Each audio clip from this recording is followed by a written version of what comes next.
स्वामी श्रद्धानंद जी के जीवन की घटना मुझको याद आती है। ऋषि के सत्संग को और उसकी पत्नी के त्याग को, समर्पण को देख करके मुंशी राम, महात्मा मुंशी राम स्वामी श्रद्धानंद जी बन गए। और स्वामी श्रद्धानंद जी ने ये जाति, गिर जाति, इसको ऊपर उठाया और अनेक विधर्मियों को आर्य बनाया, हिंदू बनाया। मौलवियों को दिक्कत हो गई थी कि यदि ये शुद्धि का डंका ऐसे ही बजता चला गया तो मुसलमान नाम की तो एक चिड़िया भी नहीं पाएगी। कभी पुस्तक उठा करके पढ़ना, भारतीय मुसलमानों के हिंदू पूर्वज, इस पुस्तक को उठा करके पढ़ना, तुम्हारे रोंगटे खड़े हो जाएंगे, खून खोल जाएंगे। जिन्हें आन प्यारी थी वो बलिदान हो गए, जिन्हें आन प्यारी थी वो बलिदान हो गए, और जिन्हें जान प्यारी थी वो मुसलमान हो गए, मुसलमान हो गए। उस पुस्तक को उठा करके पढ़ना। निवेदन आपसे करना चाहता हूं मैं, ऋषि स्वामी श्रद्धानंद जी ने गुरुकुल कांगड़ी की स्थापना की और उस गुरुकुल कांगड़ी से बम के गोले बनकर के तैयार हुए, बम के गोले बनकर के तैयार हुए। एक घटना मुझको याद आती है कि आर्य समाज के सेवक ने भी शुद्धि आंदोलन चलाया है, शुद्धि आंदोलन।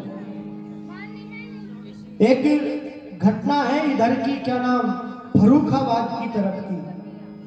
कोई ब्रह्मचारी थे, आचार्य थे, शुद्धि आंदोलन करने के लिए गए हुए थे गांव में, और उस गांव में कुछ मुसलमान आर्य समाज में आ गए। वो किसी गांव में गए हुए थे शुद्धि आंदोलन करने के लिए, शुद्धि चलाने के लिए।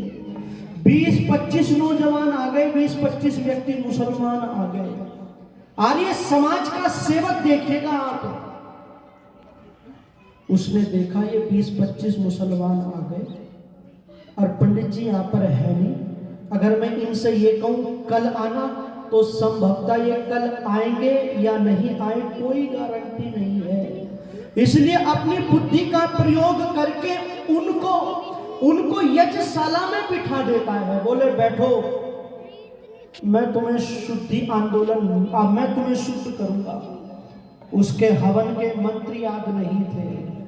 ओम बोल करके अग्नि प्रज्वलित कर दी और घी सामग्री की आहुति ऐसे लगवाई, निकल मुसलमानी स्वाहा, निकल अल्लाह स्वाहा, हिंदू बने स्वाहा, ये कह करके गायत्री को जनेऊ दे दिया और बोला तुम हिंदू बन गए, जाओ। वे चल गए। और जब ये घटना उसने उस विद्वान को बताई, जब वो आया तो उस घटना से इतना प्रभावित हुआ वो आचार्य, उसने वो घटना जो है पत्र के माध्यम से स्वामी श्रद्धानंद जी को लिख करके भेज दी। और स्वामी श्रद्धानंद जी ने भारी पारितोषिक दे करके उस सेवक को जो है सम्मानित किया था, उस सेवक को सम्मानित किया था। बहुत लंबी दास्तान है आर्यों की। निवेदन आपसे करना चाहता हूँ, उस ऋषि ने ये आर्य समाज रूपी वाटिका जो है वेद का प्रचार करने के लिए, धर्म का प्रचार करने के लिए उस ऋषि ने ये आर्य समाज रूपी वाटिका लगाई थी। आइए एक भजन कहकर के जिसकी का जो है निवेदन मेरे से किया गया था कि क्या है ये आर्य समाज, सुनिएगा जरा। एक भजन सुना करके बस वाणी को विराम देता हूं। अरे आने से इसमें बदले विचार,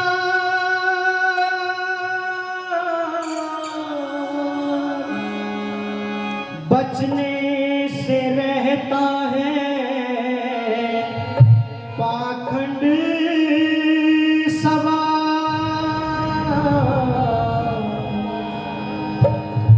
बड़ी ही सुहानी है यह आर्य समाज, जिसकी निशानी है यह आर्य समाज।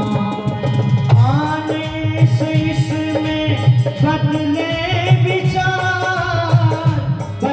से रहता है पाखंड सवार, बड़ी सुहानी है यह आर्य समाज, इसकी निशानी है प्यारी आर्य समाज।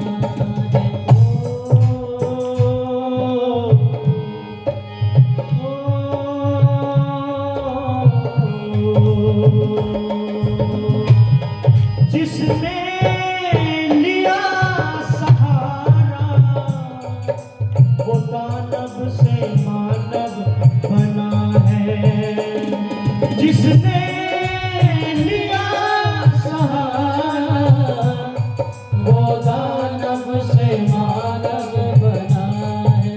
आज हम सुबह एक परिवार में यज्ञ करने गए, आचार्य जी और हम, तो वो परिवार कह रहा था जी जो आर्य समाज से जुड़ गया वो संपन्न हो गया, उसका परिवार हरा भरा हो गया। इसलिए निवेदन करने लगा हूं, जिसने लिया सहारा वो दानव से मानव बना है, गिरते हुए उठाए और पापों से वो नर बचा है, और पापों से वो नर बचा है। वेदों का ज्ञान देती रहे, वेदों का ज्ञान देती रहे, ईश्वर की वाणी है यह आर्य समाज, इसकी निशानी है प्यारी आर्य समाज। आने से इसमें बदले विचार, बचने से रहता है पाखंड समाज, बड़ी सुहानी है प्यारी आर्य समाज, इसकी निशानी है प्यारी आर्य समाज।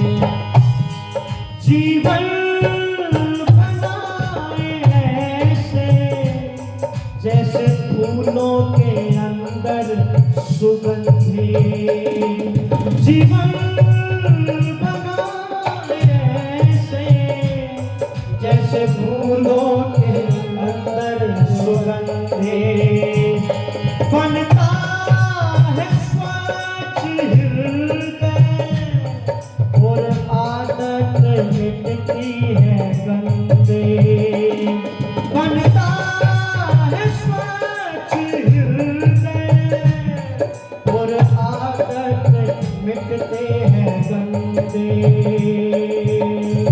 वेदों का ज्ञान देती रहे, ईश्वर की वाणी है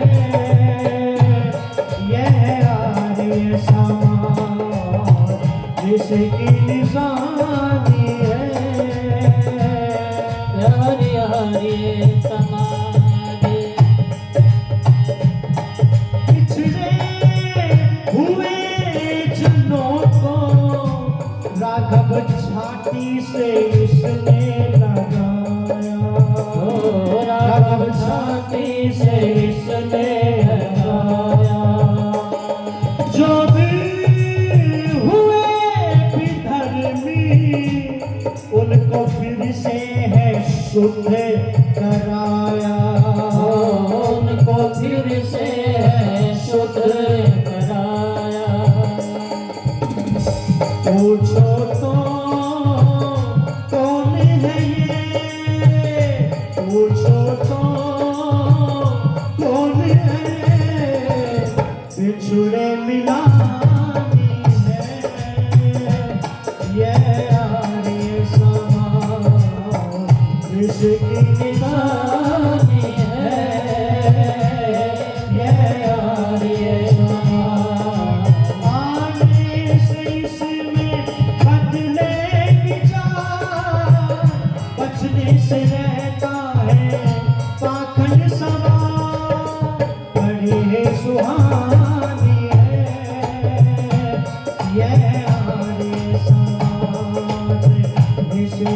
निशानी है,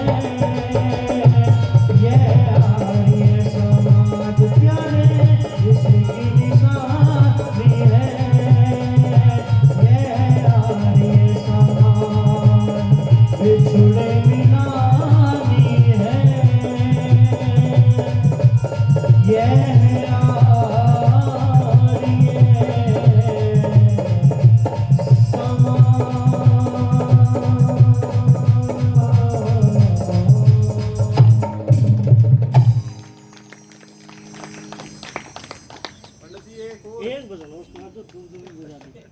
अच्छा जी, मुझे एक घटना याद आती है, पूरी तरह से याद नहीं है। इंद्रजीत देव इतिहास के बहुत अच्छे विद्वान हैं, यमुनानगर में रहते हैं। गुरुकुल में सुनाई थी उन्होंने वो घटना। अब वो घटना मेरी अधकचरी याद है, पर सुना देता हूँ कि इस आर्य समाज ने बिछड़े हुए लोगों को गले से लगाया है। ये आर्य समाज जो है हिंदू जाति का रक्षक है, रक्षक। विधर्मियों को पता है कि इसका अगर कोई रक्षक है, इसकी कोई चिंता करता है, इसके ऊपर अगर कोई दिक्कत आती है, कोई ढाल बन करके आता है, तो विधर्मियों को पता है ये आर्य समाज आता है। पर ये जो हिंदू समाज है ना, हिंदू समाज, ये अपना सबसे बड़ा दुश्मन आर्य समाज को समझता है, आर्य समाज को समझता है, जिसने इसके मंदिर में घंटे घड़ियाल बंद हो गए थे ना बजने, जब लोगों ने शास्त्रार्थ की चुनौती दे दी थी, मंत्र का वो ना गणानाम त्वा गणपति वो करके इस मंत्र का अर्थ सुना दो, तो ऋषि दयानंद के अर्थ को पढ़ करके जान बचाई थी। घटना याद आ रही है मुझको, वो सुनाया करते थे। ये अथर्व जो है बड़ा होनहार बेटा है, ये जो है सम्मान कर रहा है, ये बेटा जो है विद्वान बने, बलवान बने, बुद्धिमान बने। बहुत सारे लोगों ने मुझे सम्मानित भी किया, भाई सुरेंद्र जी ने, और जो है बहुत, सबके नाम लूंगा तो समय निकल जाएगा। एक बेटी जो है ना, किसी मुसलमान लड़के के साथ में उसका संपर्क हो गया था। बाप को पता चल गया कि इसका मुसलमान के साथ में संपर्क हो गया, इसने परिवार को कलंकित कर दिया है। अब इस बेटी को मैं अपने घर में नहीं रखूंगा। उस बेटी को लेकर के चल दिया, ट्रेन में सवार होकर के चल दिया। दूर जब ट्रेन निकल गई, बहुत सारा स्थान निकल गए, प्रांत निकल गए, एक स्थान पर ट्रेन रुक गई और उस स्थान पर जो है अपनी बेटी से ये कह दिया कि मैं पानी पी करके आता हूं, तू बैठ यहीं पर। और वहां से नीचे उतर करके वो तो चला गया, वो बेटी वहीं पर बैठी रह गई और वो ट्रेन चल पड़ी। चलते चलते वो ट्रेन अपने गंतव्य पर पहुंच गई। सब लोग उतरने लग गए, उसको चिंता सताने लगी, पिता कहां चला गया। वो ट्रेन पर पागल से घूम रही थी, उसको कुछ समझ में नहीं आ रहा था, मैं जाऊं तो जाऊं कहां। पर किसी ने उससे सुन रखा था कि आर्य समाज रखवाला है, आर्य समाज रक्षा करता है। किसी से कहती है क्या यहाँ पर कोई आर्य समाज है क्या, मुझे आर्य समाज में लेकर के चलो। तो उस आर्य समाज में संभवतः महात्मा नारायण स्वामी रहते थे। महात्मा नारायण स्वामी ने वो सारी घटना उस बहन से जब सुनी, तो उस बहन की व्यवस्था करता है, उस बहन का सम्मान करके उस बहन की रक्षा की गई थी, आर्य समाज के लोगों ने की थी। बहुत बढ़िया। एक घटना नहीं है, बहुत घटना है ऐसी। आर्य समाज के जब इतिहास को पढ़ोगे, त्याग और तपस्या से भरा इतिहास है। मैं तो एक छोटा सा उपदेशक हूँ, मैं तो इतना जानता नहीं हूँ, जानने का प्रयास कर रहा हूँ। पर जब बड़े बड़े दिग्गजों के विद्वानों के सानिध्य में बैठ करके मैं जब सुनता हूँ आर्य समाज का गौरवमय इतिहास, पहले आर्य समाज नहीं होती थी, पर आर्य समाज का तहलका चहु और डंका बजता था, डंका बजता था आर्य समाज का। मैंने सुना है, और मैंने तो यहाँ भी सुना है कि यहाँ पर सारी छतों पर लोग बैठा करते थे। इस गांव की बात भी मैंने सुनी है। तो आर्य समाज अगर जाग जाए ना भाई, कह रहे थे कि जो है अब धीरे धीरे गंदगी साफ हो रही है, अब तो क्रीम बस्ती हुई जा रही है और समझदार लोग जुड़ते हुए भी जा रहे हैं। ऐसी बात नहीं है, लोग जुड़ रहे हैं, लोगों की समझ में आ रही है। तो एक भजन का और निवेदन हुआ है, एक भजन और आपको सुनाता हूं।